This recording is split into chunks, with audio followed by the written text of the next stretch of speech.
Okay, so a quick heads up. I have decided, at least for the time being, just given the actual ranges that we have access to us, because, we can't really shoot down into here, but we're not going to be able to have enough range to where the damage fall off will actually seem to do anything. And I noticed when I did a quick test in the actual, what do you call it, on Knott's Turn Totem, it didn't seem like range mattered. It did on Doris, so maybe that's just like a map thing. I'm not 100% sure as to what all has influence on what, but for now we're gonna leave this range, damage fall off out of the game. So now that we have that out of the way, let's look at the zombie damage. So I kind of want to redo this because if we look here, we have zombie damage and zombie damage in it. And basically it's just for health. So just like we have our GE modify points, I want a GE modify zombie damage. So I'm going to actually delete the init. So let's go to our zombie pawn and just delete where we use this gameplay effect to initialize our health. So delete that. And then go to our project settings. And same thing, go ahead and delete the zombie damage effect.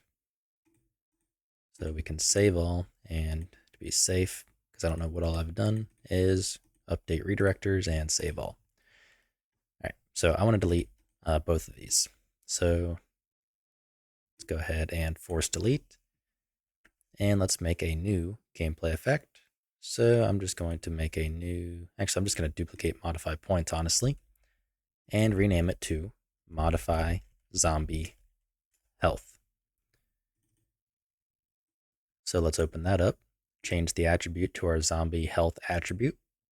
We are using the add still set by caller. That's all good, still instant. And we just want to change the data tag to be zombie.health. So ability.magnitude.zombie.health. Compile save. Go back to project settings. Not sure why I closed it. And set the zombie damage effect back to the modify zombie health. So let's save that and go back to our developer settings. So we have our modify points effect and our zombie damage effect. Let's rename this one to modify zombie health effect instead. So then we have our get zombie damage effect. Let's replace that with get modify zombie health effect and go to the CPP, change the name there, and change what it returns as well. So this returns the modify zombie health effect. And that should be all.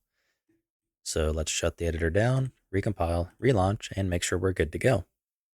Okay, so we have a compile error where we have to change in the zombiepawn.cpp from get zombie damage effect to get modify zombie health effect.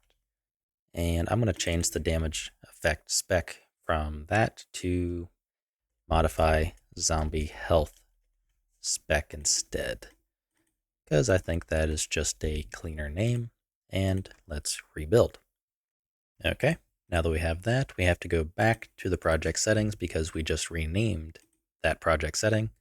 So modify zombie health effect is now back to GE modify zombie health.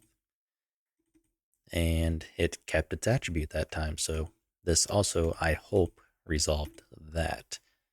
So now we should be good to go. So it should take, I think, 5 headshots. Oh, wait, that's right. We are set at, what are we set at, actually? So 10 with the multiplier of 2. Oh, yeah, that's right, because the zombie health is 0 now by default. So that does make sense. Okay. So that is going to be all for this video. And in the next video, I want to start working on actually having the game mode spawn some of these zombies and basically just apply, an initial gameplay effect. So that way we can spawn the zombies and just kind of have them be, set up and ready to go. So we can control things like, I don't know, their health, their walk speed. So we can make them, walking or runners whenever we get to that point and that kind of thing.